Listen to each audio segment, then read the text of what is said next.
दिल्ली से, छत्तीसगढ़ से, राजस्थान से, उत्तर प्रदेश से, मध्य प्रदेश से, केरला से, उत्तराखंड से सारे हमारे किसान भाई आए हुए हैं और 12 बजे तक जो है ना हमारे किसान भाई जो है ना 1 बजे तक यहाँ सारे पहुँचेंगे। आप देख लेना आज किसान की कितनी ताकत है। मोदी सरकार ने जो है ना ये 3 काले कानून बिल वापस लेने ही पड़ेंगे। जब तक नहीं लेंगे हम पीछे हटने वाले नहीं हैं।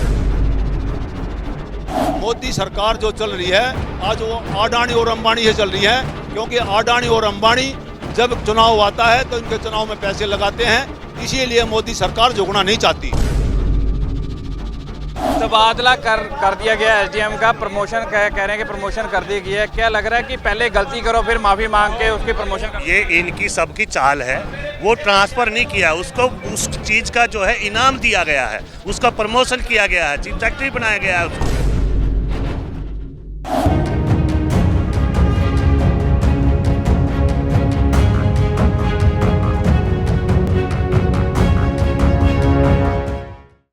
ਸਤਿ ਸ਼੍ਰੀ ਅਕਾਲ, ਔਨ 에ਅਰ ਵੇਖ ਰਹੇ ਆ। ਮੁਜ਼ੱਫਰਨਗਰ ਦੇ ਧਰਤੀ ਦੇ ਉੱਪਰ ਖੜੇ ਹੋਏ ਆ। ਇੱਕ ਵਾਰ ਫੇਰ ਤੋਂ ਸਮਾਂ 9:30 ਹੋ ਗਿਆ। ਪੰਡਾਲ ਪੂਰਨ ਤੌਰ ਤੇ ਭਰ ਚੁੱਕਿਆ ਤੇ ਆਗੂ ਵੀ ਸਟੇਜ ਦੇ ਉੱਪਰ ਪਹੁੰਚਣੇ ਸ਼ੁਰੂ ਹੋ ਚੁੱਕੇ ਨੇ।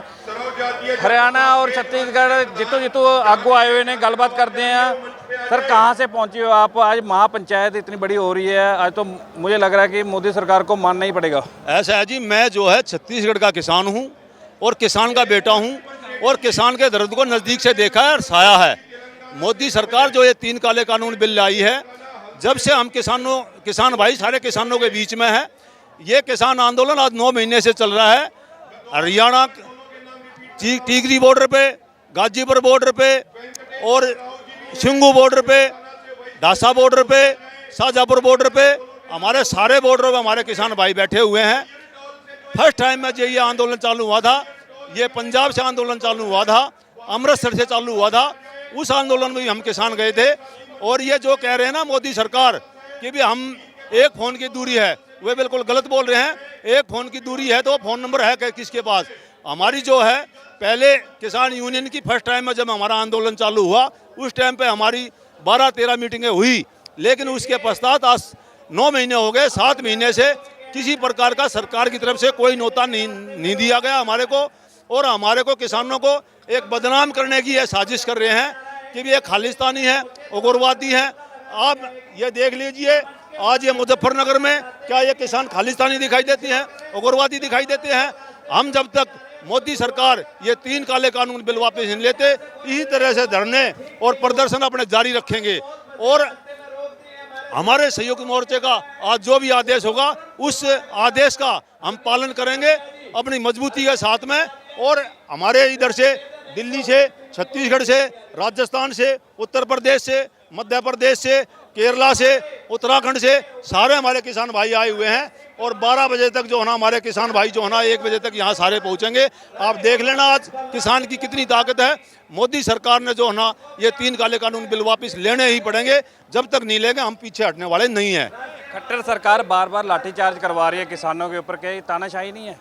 देखो, ये एक मोदी सरकार हिटलरशाही सरकार है। ये जब से मोदी सरकार बना है 7 साल में मोदी सरकार ने देश को तोड़ने का काम और देश को बांटने का काम किया है। इसके अलावा मोदी सरकार ने कोई काम नहीं किया।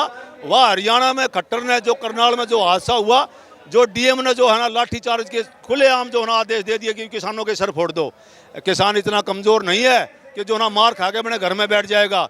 मजबूती के साथ में इस लड़ाई को जारी रखेंगे, चाहे हमारी जान भी इसमें चली जाए।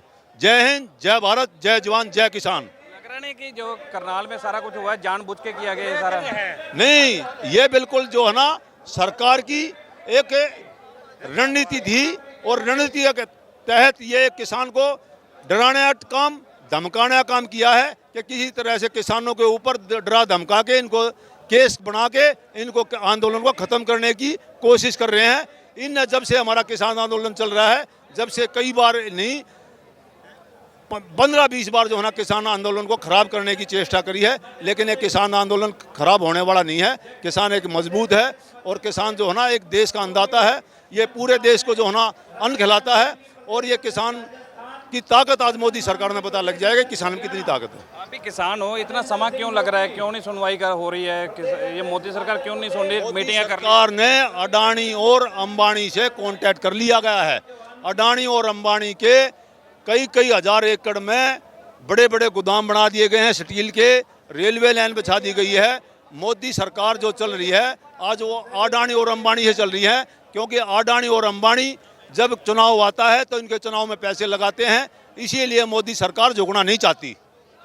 तो ਤੁਸੀਂ ਦੇਖ ਰਹੇ ਹੋ ਕਿ ਕਿਸ ਤਰ੍ਹਾਂ ਨਾਲ ਕਿ ਮੋਦੀ ਸਰਕਾਰ ਅਡਾਨੀ ਔਰ ਅੰਬਾਨੀ ਦੇ ਉਹਦੇ ਵਿੱਚ ਆਈ ਹੋਈ ਹੈ ਤੇ ਤਾਂ ਕਰਕੇ ਅਜੇ ਤੱਕ ਫੈਸਲਾ ਨਹੀਂ ਕਰ ਰਹੀ ਕਿ आप कहाँ से आए हो? टिकायत जी का हरियाणा का आपने जिक्र कराया, जो एसडीएम है वे करनाल मतलब मुख्यमंत्री मनोहर लाल खट्टर आए हुए थे, और एसडीएम ने जो आयुष सिन्हा है बिहार का, उन्होंने सवेरे 8:15 बजे पुलिस प्रशासन की मीटिंग ली और ये आदेश दिए, मैं एसडीएम हूँ, जितने भी बड़ताना टोल पर किसान बैठे हुए हैं हर एक किसान का सर फूटना चाहिए। और दोबारा ये पूछा क्या फोड़ोगे, पुलिस प्रशासन ने कहा यस जी, उसकी वीडियो भी आपने देखी, वायरलेस हुई थी। और 12:30 बजे टोल प्लाजा पे उस ताड़ा पे वहाँ बुजुर्ग बैठे हुए थे, कोई ताश खेल रहा था, कोई चाय पी रहा था, कोई उक्का पी रहा था, तो उनके चोटें लगाई। जो युवा था वो ये जो आज की रैली है 5 तारीख की, इसकी मुनादी के लिए गांव गांव में प्रचार कर रहा था, वहाँ बुजुर्ग थे, वो बुजुर्गों के 162 बुजुर्गों को चोट आई, 4 तो ये बाजू टूट गई।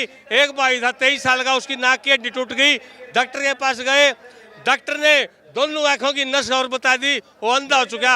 और अगला दिन लाठीचार्ज के बाद भीतर खून फूट गया एक किसान का, उसकी सवेरे 4 बजे मौत हो गई, उसका ज़्यादा चोट थी, और उस एसडीएम का तबादला कर दिया, कोई कार्रवाई कौन करी।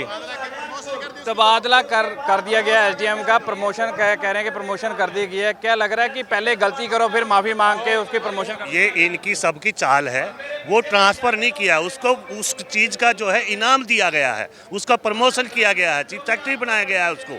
वो जो उसने काम किया किसानों के ऊपर जो अत्याचार किया है, उसका गवर्नमेंट ने है, मनोहर लाल खट्टर ने उसको जो है इनाम दिया है, ना कि उसको पनिशमेंट किया है। नहीं तो एक आम आदमी मतलब जो है एक एसडीएम ऐसे पद पे रहने के बाद तमाम सबके सामने कह रहा है कि भाई जितने भी किसान एक भी आगे नहीं आना चाहिए, सबके सिर फोड़ दो, टांग तोड़ दो, और वही हुआ। कितने आदमियों को चोटें आई, कितने आदमियों को जो है घायल हुए हैं, सरेआम उन्होंने ऐसी बर्बरता करी है कि आज तक ऐसा राज कभी देखा नहीं, जनरल डायर से भी खतरनाक है। लॉ एंड ऑर्डर के मेंटेन करने की बजाय वहाँ पर हिंसा लागू कर दी वहाँ पर। हाँ बिल्कुल, हिंसा करवाई गई है, सरासर नाइंसाफी करवाई गई है, सारे किसानों को मारा गया है, पीटा गया है, ऐसे ऐसे सिर फोड़। खुद मुख्यमंत्री ने भाई एक बात बताओ, मुख्यमंत्री बार बार करनाल में ही क्यों प्रोग्राम रख रहा है? वो क्या है, किसानों को छेड़ना चाहते हैं, ताकि बार बार किसानों को छेड़ो, इनको उकसाओ और इनमें कोई गलती निकालो। लेकिन किसान गलती नहीं करता, किसान देशद्रोही नहीं है, किसान मेहनत करता है, खेत में भी करता है, घर में भी। वो हरियाणा में कैसे घुसता है?